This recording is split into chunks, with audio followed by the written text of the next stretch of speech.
സംഖ്യാപുസ്തകം അധ്യായം 33. മോശയുടെയും അഹ്റോന്റെയും കൈക്കീഴിൽ ഗണം ഗണമായി മിസ്രയീം ദേശത്തു നിന്നും പുറപ്പെട്ട ഇസ്രായേൽ മക്കളുടെ പ്രയാണങ്ങൾ ആകുക. മോശ യഹോവയുടെ കൽപ്പന പ്രകാരം അവരുടെ പ്രയാണക്രമത്തിൽ അവരുടെ താവളങ്ങൾ എഴുതി വെച്ചു. താവളമായി അവർ ചെയ്ത പ്രയാണങ്ങൾ ആകുക. 1-ാം മാസം 15-ാം തീയതി അവർ റമസേസിൽ നിന്ന് പുറപ്പെട്ടു. പെസഹ കഴിഞ്ഞ് പിറ്റന്നാൾ ഇസ്രായേൽ മക്കൾ എല്ലാം മിസ്രയീമ്യരെ കാണുകെ യുദ്ധസന്നദ്ധരായി പുറപ്പെട്ടു. മിസ്രയീമ്യരോ യഹോവ തങ്ങളുടെ ഇടയിൽ സംഹരിച്ച കടിഞ്ഞൂലുകളെയെല്ലാം കുഴിച്ചിടുകയായി. അവരുടെ ദേവന്മാരുടെ മേലും യഹോവ ന്യായവിധി നടത്തിയിരുന്നു. ഇസ്രായേൽ മക്കൾ റമസേസിൽ നിന്ന് പുറപ്പെട്ട് സുക്കോത്തിൽ പാളയമിറങ്ങി. സുക്കോത്തിൽ നിന്ന് അവർ പുറപ്പെട്ട് മരുഭൂമിയുടെ അറ്റത്തുള്ള യഥാമിൽ പാളയമിറങ്ങി. യഥാമിൽ നിന്ന് പുറപ്പെട്ട് ബാൽ സെഫോനെതിരെയുള്ള പീഹാ ഹിരോത്തിന് തിരിഞ്ഞു വന്നു. അവർ മിഗ്ദോലിന് കിഴക്ക് പാളയമിറങ്ങി. പീഹാ ഹിരോത്തിന് കിഴക്ക് നിന്ന് പുറപ്പെട്ട് കടലിന്റെ നടുവിൽ കൂടി മരുഭൂമിയിൽ കടന്ന് യഥാ മരുഭൂമിയിൽ 3 ദിവസത്തെ വഴി നടന്ന് മാറായിൽ പാളയമിറങ്ങി. മാറായിൽ നിന്ന് പുറപ്പെട്ട് എലീമിൽ എത്തി. എലീമിൽ 12 നീരുറവും 70 ഈത്തപ്പനയും ഉണ്ടായിരുന്നത് കൊണ്ട് അവർ അവിടെ പാളയമിറങ്ങി. എലീമിൽ നിന്ന് പുറപ്പെട്ട് ചെങ്കടലിനരികെ പാളയമിറങ്ങി. ചെങ്കടലിനരികെ നിന്ന് പുറപ്പെട്ട് സീൻ മരുഭൂമിയിൽ പാളയമിറങ്ങി. സീൻ മരുഭൂമിയിൽ നിന്ന് പുറപ്പെട്ട് ദോഫ്കയിൽ പാളയമിറങ്ങി. ദോഫ്കയിൽ നിന്ന് പുറപ്പെട്ട് ആലൂഷിൽ പാളയമിറങ്ങി. ആലൂഷിൽ നിന്ന് പുറപ്പെട്ട് റഫിദീമിൽ പാളയമിറങ്ങി. അവിടെ ജനത്തിന് കുടിപ്പാൻ വെള്ളമില്ലായിരുന്നു. റഫിദീമിൽ നിന്ന് പുറപ്പെട്ട് സീനായ് മരുഭൂമിയിൽ പാളയമിറങ്ങി. സീനായ് മരുഭൂമിയിൽ നിന്ന് പുറപ്പെട്ട് കിബ്രോത്ത് ഹത്താവയിൽ പാളയമിറങ്ങി. കിബ്രോത്ത് ഹത്താവയിൽ നിന്ന് പുറപ്പെട്ട് ഹസേറത്തിൽ പാളയമിറങ്ങി. ഹസേറത്തിൽ നിന്ന് പുറപ്പെട്ട് റീത്മയിൽ പാളയമിറങ്ങി. റീത്മയിൽ നിന്ന് പുറപ്പെട്ട് റിമ്മോൻ പേരസിൽ പാളയമിറങ്ങി. റിമ്മോൻ പേരസിൽ നിന്ന് പുറപ്പെട്ട് ലിബ്നയിൽ പാളയമിറങ്ങി. ലിബ്നയിൽ നിന്ന് പുറപ്പെട്ട് റിസയിൽ പാളയമിറങ്ങി. റിസയിൽ നിന്ന് പുറപ്പെട്ട് കെഹലാദയിൽ പാളയമിറങ്ങി. കെഹലാദയിൽ നിന്ന് പുറപ്പെട്ട് ഷാഫിർ മലയിൽ പാളയമിറങ്ങി. ഷാഫിർ മലയിൽ നിന്ന് പുറപ്പെട്ട് ഹറാദയിൽ പാളയമിറങ്ങി.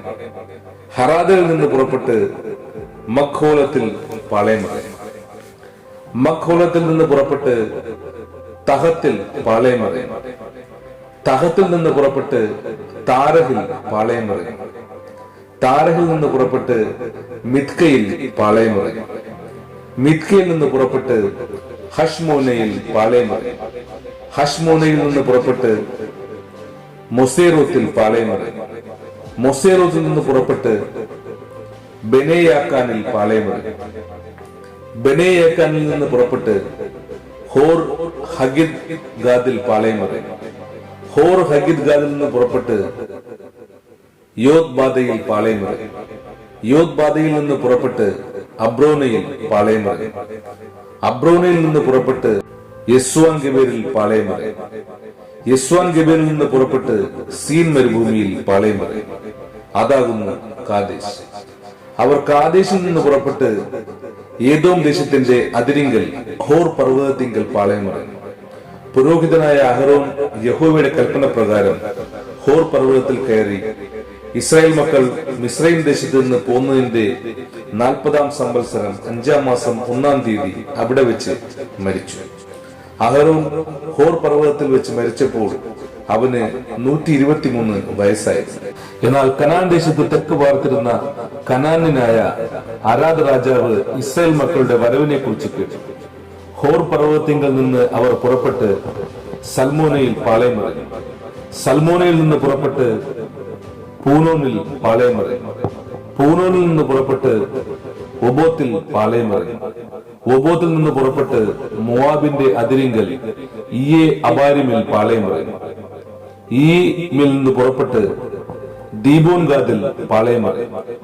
ദീബോൻ ഗാദിൽ നിന്ന് പുറപ്പെട്ട് അൽമോദി ബ്ലാഥമയിൽ പാളയമിറങ്ങി. അൽമോദി ബ്ലാഥമയിൽ നിന്ന് പുറപ്പെട്ട് നോവാബിന് കിഴക്ക് അബാരീം പർവ്വതത്തിങ്കൽ പാളയം പറയും. അബാരീം പർവ്വതത്തിങ്കൽ നിന്ന് പുറപ്പെട്ട് യെരിഹോവിനെതിരെ യോർദാൻ അരികെ മോവാബ് സമഭൂമിയിൽ പാളയം പറയും. യോർദാൻ അരികെ മോവാബ് സമഭൂമിയിൽ ബേത് യെശീമോത്ത് മുതൽ ആബേൽ ഷിത്തീം വരെ പാളയം പറയും. യെരിഹോവിനെതിരെ യോർദാൻ അരികെ മോവാബ് സമഭൂമിയിൽ വെച്ച് യഹോവ മോശയോട് അരുളി ചെയ്തത്, നീ ഇസ്രായേൽ മക്കളോട് പറയേണ്ടത് എന്തെന്നാൽ, നിങ്ങൾ യോർദാൻ അക്കരെ കനാൻ ദേശത്ത് കടന്ന ശേഷം ദേശത്തിലെ സകല നിവാസികളെയും നിങ്ങളുടെ മുമ്പിൽ നിന്ന് നീക്കിക്കളഞ്ഞ് അവരുടെ വിഗ്രഹങ്ങളെയും ബിംബങ്ങളെയും എല്ലാം തകർത്ത് അവരുടെ സകല പൂജാഗിരികളെയും നശിപ്പിച്ചു കളയണം.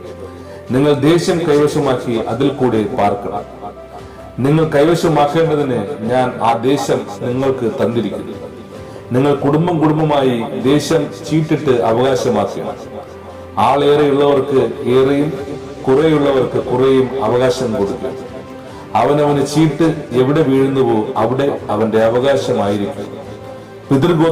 പിതൃഗോത്രമായി നിങ്ങൾക്ക് അവകാശം ലഭിക്കണം. എന്നാൽ ദേശത്തെ നിവാസികളെ നിങ്ങളുടെ മുമ്പിൽ നിന്ന് നീക്കളയായിരുന്നാൽ നിങ്ങൾ അവരിൽ ശേഷിപ്പിക്കുന്നവർ നിങ്ങളുടെ കണ്ണുകളിൽ മുള്ളുകളും പാർശ്വങ്ങളിൽ കണ്ടകങ്ങളുമായി നിങ്ങൾ പാർക്കുന്ന ദേശത്ത് നിങ്ങളെ ഉപദ്രവിക്കും.